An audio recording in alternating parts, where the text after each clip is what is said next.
Bonjour Flavien. Bonjour Vincent. J'ai quelque chose d'extraordinaire pour toi aujourd'hui. Je veux voir. Regarde-moi ça. Tu es prêt? Attention, on y va.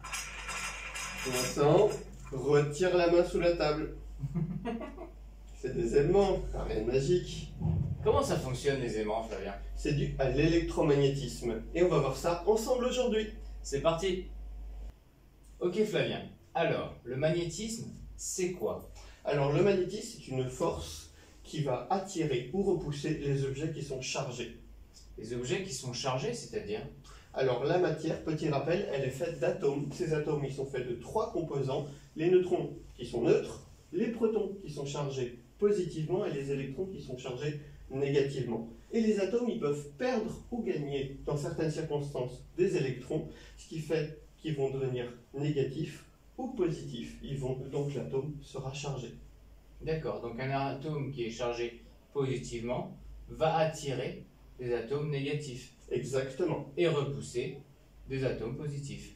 Tout à fait. Ce qui aimante ou qui repousse. Est-ce qu'on peut voir ça d'une manière un peu plus réelle? On va faire plusieurs expériences aujourd'hui pour mieux développer et voir tout ce qui est lié au magnétisme. Ok, on commence par quoi? On va commencer par une petite expérience avec laquelle il nous faut un aimant et 2 aiguilles. Tiens, regarde Flavien, on va mettre une feuille, comme ça on verra encore mieux. D'accord. Tu vas frotter chacune des aiguilles séparément avec l'aimant, sur toute sa longueur. Pas besoin de le faire longtemps. Parfait. L'autre aussi? Oui. Ok, et ensuite? On les repose, on sépare de l'aimant. Maintenant, tu vas approcher une des pointes de l'aiguille d'une des pointes de l'autre. D'un côté, elle se colle, et de l'autre côté, elle se repousse. On les a légèrement magnétisés. Excellent Flavien. Et comment c'est possible? Mon aiguille, ce n'est pas un aimant. Pourtant là, je la vois attirer ou repousser l'autre aiguille. Alors, pourquoi? Parce que dans ton aiguille, il y a plein d'atomes qui agissent comme des petits aimants orientés dans tous les sens. Ils font donc des champs magnétiques dans tous les sens et en moyenne, il n'y en a pas vraiment. Par contre, quand tu mets ton aimant, tous les champs magnétiques vont s'aligner sur celui de l'aimant et du coup, ils vont s'additionner. Tu as magnétisé ton aiguille. C'est ce que j'ai fait au tout début avec mon aimant lorsque je l'ai frotté contre. En fait, j'ai aligné tous les petits aimants qui se trouvent à l'intérieur pour orienter leur charge. Tout à fait, exactement. Ok, est-ce qu'on peut le voir d'une manière plus grosse encore? Oui, on va faire ça avec des aimants un peu plus grands. Regarde, prends cet aimant, approche-le. Dans un sens, il va repousser. Maintenant, dans l'autre sens, il va attirer. Ok, super, merci Flavien. Et dernière petite chose, avec ces deux objets en métal qui ne s'attirent pas, je le colle. Maintenant, tout le monde est aligné à l'intérieur. Le champ magnétique va se transmettre un petit peu. La magie. La magie de la science. De la science. Génial cette expérience Flavien. Mais j'ai une question pour toi. J'écoute. Le magnétisme, ça ne fonctionne qu'avec le métal? Non, et on va voir ça à travers une nouvelle expérience. Ok. Pour ça, il faut que tu gonfles un ballon. D'accord. Moi, je vais étaler des copeaux de papier sur la table. Et ensuite, tu vas frotter ce ballon avec un tissu en laine. D'accord. Et du coup, qu'est-ce que je vais faire? Une fois que tu l'auras bien frotté, tu vas l'approcher de ces bouts de papier. Donc je le frotte. Oui, bien fort. C'est bon? On va voir. Et je l'approche des bouts de papier?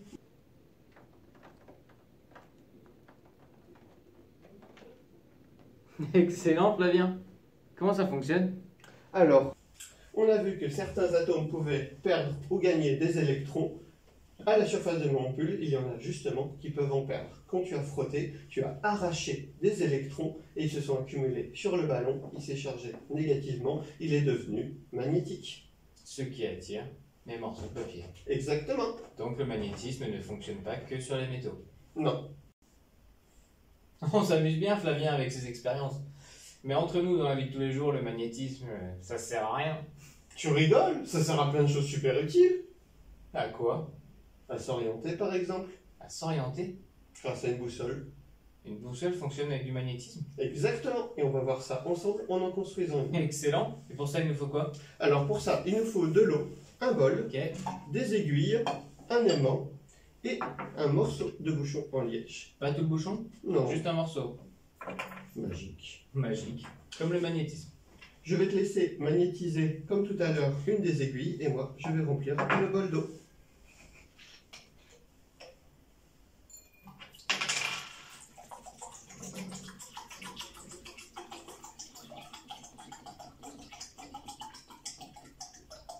Ok. Maintenant, on va poser délicatement le bouchon en liège dans l'eau, et on va poser délicatement mon aiguille sur le bouchon en liège. Et elle va s'orienter en fonction du nord dès que l'eau ne bougera plus.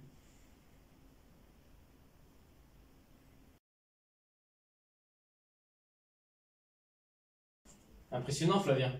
On a vu que la boussole se déplaçait petit à petit dans l'eau jusqu'à se bloquer sur une seule position. J'imagine donc qu'elle indique le nord. Elle indique l'axe nord-sud, mais sans savoir de quel côté le nord et le sud. D'accord. Comment être sûr que cet axe est le bon? On va prendre une vraie boussole, on va la poser à côté et regarder la différence entre les deux aiguilles. Effectivement, elles sont alignées dans le même sens. Mais comment ça fonctionne? Alors, la Terre, elle agit comme un grand aimant. Cet aimant, il produit un champ magnétique qui va faire des lignes de champ. Eh bien, notre aimant, il va se diriger pour correspondre à l'une de ces lignes de champ. Et du coup, prendre l'orientation nord-sud. Exactement, puisque les origines du champ magnétique, c'est le pôle nord et le pôle sud. Excellent, Flavien. Excellent. Et si on l'a mis sur l'eau, c'est parce que le champ magnétique terrestre, il n'est pas très fort. Du coup, il faut très peu de frottement pour lui permettre de se caler dessus. Comme les vraies boussoles. Exactement, où il y a un axe, où il y a très peu de frottement. Merci, Flavien. De rien. Super sympa cette expérience avec la boussole, Flavien. Mais entre nous, les boussoles, on n'en utilise pas souvent quand même. On les utilise moins qu'avant, c'est vrai, mais on utilise encore beaucoup le magnétisme pour faire de l'électricité. Pour faire de l'électricité? Comment ça fonctionne? Alors, comment ça fonctionne? Eh bien, on va mettre en évidence le dernier phénomène avec une expérience. Ok. Et pour cela, il nous faut un tube dans un métal non aimanté. Non aimanté, tu es sûr? Vérifie. Effectivement. On l'a coupé pour mieux voir ce qui va se passer à l'intérieur. D'accord. Il nous faut également une craie et un aimant de taille à peu près équivalente. Ouais, qu'est-ce qu'on fait avec tout ça? On va les faire tous les deux tomber dans mon tube.